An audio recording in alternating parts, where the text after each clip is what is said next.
How are you? Good. I'm gonna sit. It feels more pensive. And if I stand, I'll fit you with my hands, so I'm gonna sit.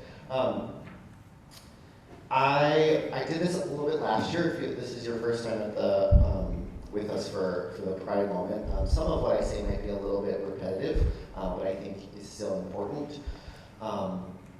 My name is Michael McKenzie. I'm the music director here, and as you can see in the bulletin, my pronouns are in there, so they're they, them, theirs, and I identify as a non-binary person. And when I came to this church 2 years ago, I was really excited and felt empowered by that welcome statement that you see on the front of the bulletin. That's kind of what sold me on re-entering a faith space, wanting to work in a church again, and something that I haven't publicly announced to anyone other than the choir and the board is that I will actually be moving in August to start my doctorate. And so after these 2 years, I wanted to kind of leave something for my Pride moment. And I've been thinking a lot about a sermon that Pastor Christian gave a few weeks ago about, I believe it's Mashal, am I saying that right? About leaving something better than you found it.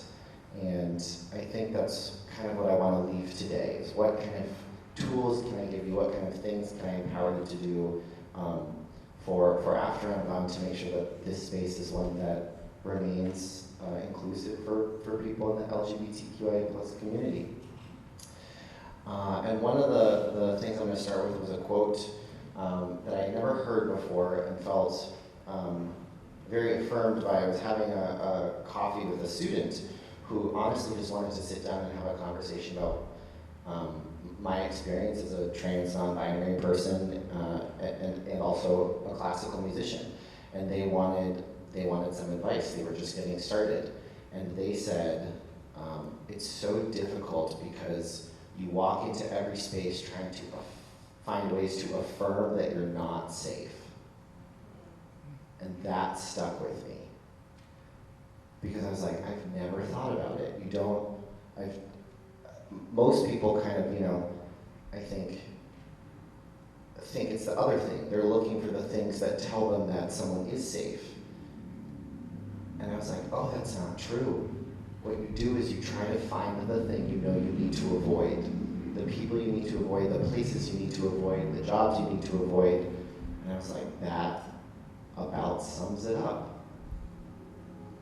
And so then I thought, well, what can you do to kind of counteract that, to make someone feel affirmed, to make someone feel included? And I think after 2 years here, I've kind of figured out the things that I've seen the people around me do that helped counteract that thing.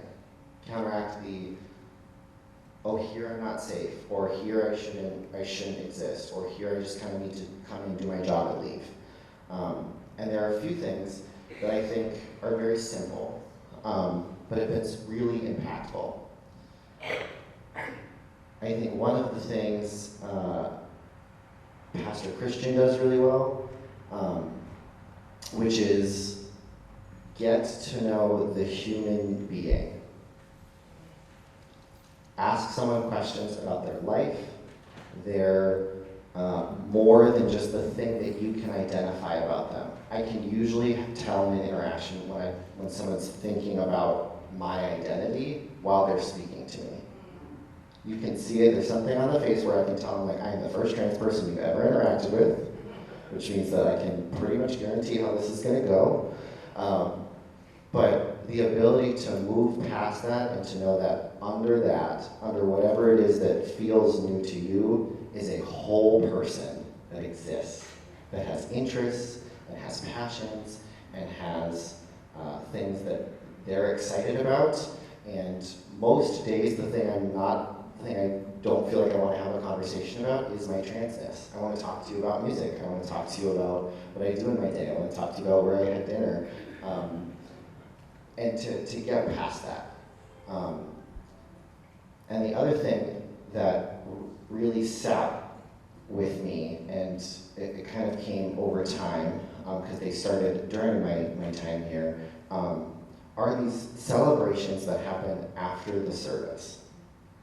And I didn't need to see my own identity being celebrated to feel the kind of comfort and safety I needed to feel, because the celebrations that were happening after the fact, the way that they lift people up, the way that they celebrate whoever all the people in this room are, lets me know that it's okay for me to do that too.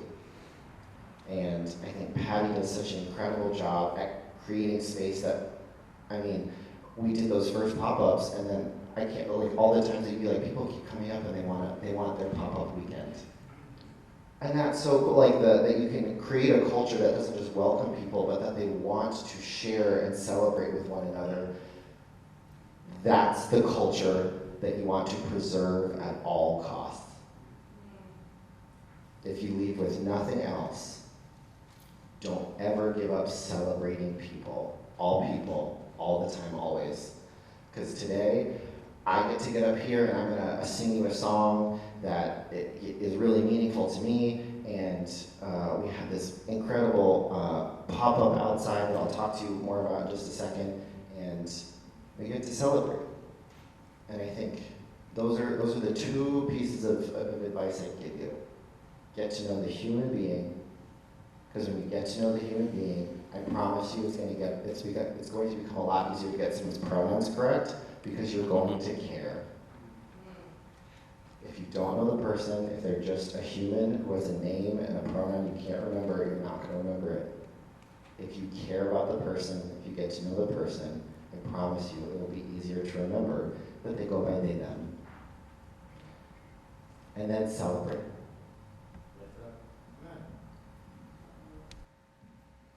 Did I fix it? Yes! I'm good with technology. Oh, are we stepping on the cord? Okay. Then celebrate them. Create opportunities to celebrate. And today that celebration is going to come with a little bit of learning.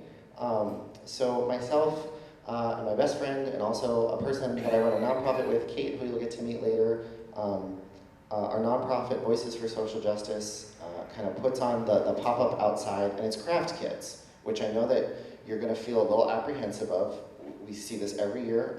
Adults believe they can't craft. That's a lie. Everyone can craft. There's no age restriction on crayons. And in those craft kits are going to be make and take pride kits. So it's going to have different pride flags. It's going to have educational information about what they mean. On the bottom of the sheets, there's also going to be some prompting questions about how to show up as an ally, what that means. It's going to give you a few opportunities to demonstrate allyship, which I think is really cool. And make that pride flag, display that pride flag. Because if you're in a space and you have that little pride flag, and I know it seems silly, the person who walks into the space that you're in looking for reasons to feel unsafe is going to see that flag. And at the very least, they'll know that you're a person that they don't have to feel unsafe around. That's what that means. That's why it's a rainbow, that's why it's loud, that's why it's proud, that's why it's in your face. Because in a dark, dimly lit room or a cubicle office, to have a bright flag communicate something very quickly.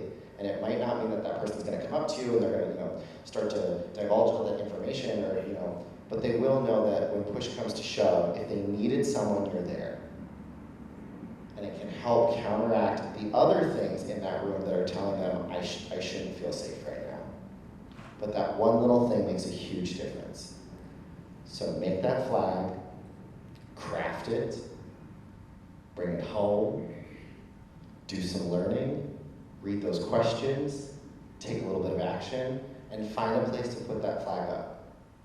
So that you can be the person that someone doesn't have to think, I don't think I can feel safe around them, or I'm not getting anything that tells me that I should feel safe. Do that. And that's it. I think if you do that, if you start there, that's a good place. Because the more that people feel like they can come into this church and be their authentic self, it will start to change. But they have to know that they can come in. There has to be something that says, I'm safe here. Because welcome is one thing. We can say you can walk through those doors and you can sit down. But feeling safe in a community looks a little bit different. And that is the job of the people in the congregation. The pastor can only do that so much, but he's not out there sitting with them, she's not out there sitting with them, they're not out there sitting with them. That's on all of us. So if that's all you take from this, be the person that communicates safety to anyone who walks into this space to worship beside you. Thank you so much for your time today.